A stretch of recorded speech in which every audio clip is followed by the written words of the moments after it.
tropis basah ditandai dengan curah hujan tinggi lebih dari 2000 mm per tahun, kelembapan yang konstan, serta pohon-pohon yang tersusun bertingkat dari rendah hingga sangat tinggi.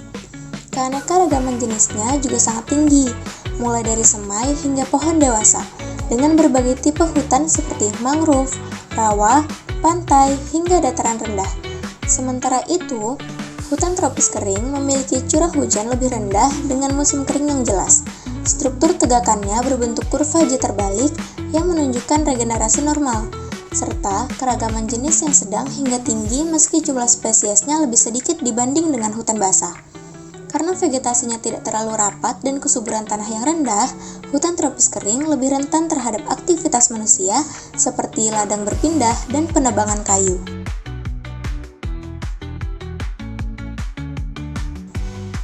Klasifikasi hutan tropis berdasarkan tipe dan zona. Hutan tropis dapat diklasifikasikan berdasarkan tipe ekosistem dan zona ketinggiannya.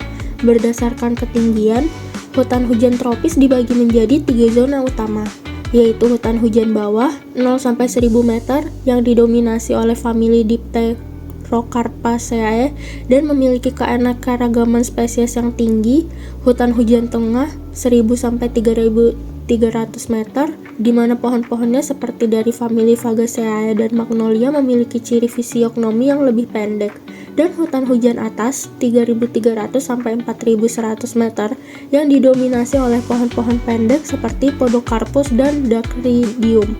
Sementara itu, berdasarkan tipe ekosistem, hutan tropis mencakup beberapa jenis, antara lain hutan mangrove, hutan pantai di zona pasang surut, hutan gambut, yaitu di tanah organik yang dalam, hutan rawa di daerah tergenang air tawar, hutan kerangas di tanah miskin nutrisi, hutan tropis semi gugur yang menggugurkan daun di musim kering, dan hutan hujan tropis hijau dengan vegetasi yang lebat sepanjang tahun.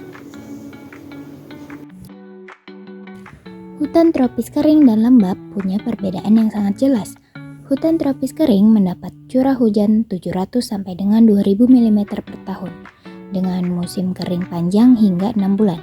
Suhunya mencapai 20-27 derajat Celcius dengan kelembapan lebih rendah. Pohonnya cenderung kecil, didominasi keluarga meranti-merantian, seperti meranti, balau, dan bangkirai. Tanahnya relatif kering dan miskin hara. Sebaliknya, hutan tropis lembab menerima hujan lebih dari 2000 mm per tahun tanpa musim kering. Suhunya lebih hangat, 27-30 derajat, dengan kelembapan udara sangat dingin. Pohon bisa tumbuh hingga 60 meter.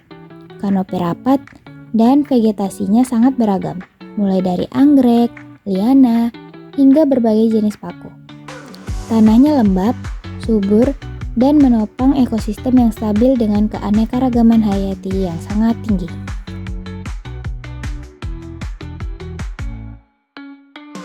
Hutan berperan penting untuk pemenuhan keanekaragaman pangan dan kebutuhan gizi masyarakat.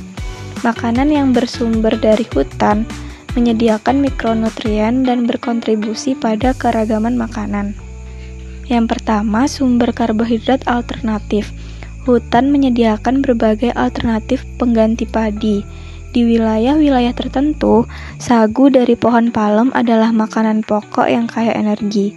Sementara itu, sistem agroforestry memungkinkan budidaya ubi kayu, talas, gembili, dan ubi jalar yang kaya akan karbohidrat kompleks dan mineral seperti kalium.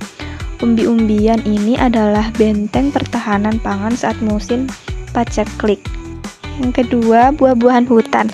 Jenis-jenis seperti durian, cempedak, rambutan hutan, dan kecapi adalah sumber vitamin C dan antioksidan. Yang ketiga, sayuran hutan.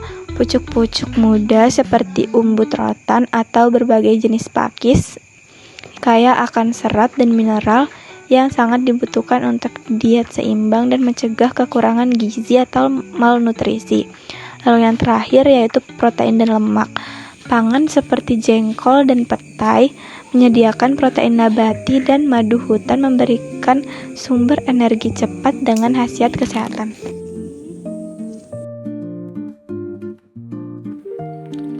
Masalah utama yang dihadapi salah satunya adalah deforestasi besar-besaran akibat pembukaan lahan perkebunan, pertambangan, dan illegal logging. Kerusakan hutan dapat membawa dampak serius, seperti hilangnya keanekaragaman hayati, rusaknya siklus air, meningkatnya emisi karbon, hingga berkurangnya sumber pangan lokal yang selama ini menopang masyarakat sekitar. Hutan yang seharusnya menjadi penyangga ketahanan pangan dan gizi justru berkurang dari tahun ke tahun. Masalah lainnya adalah lemahnya penegakan hukum, konflik kepentingan ekonomi, dan kurangnya keterlibatan masyarakat dalam pengelolaan hutan. Jika kondisi ini terus berlanjut, Indonesia bukan hanya kehilangan paru-paru dunia, tapi juga ketahanan pangan dan kesehatan generasi mendatang.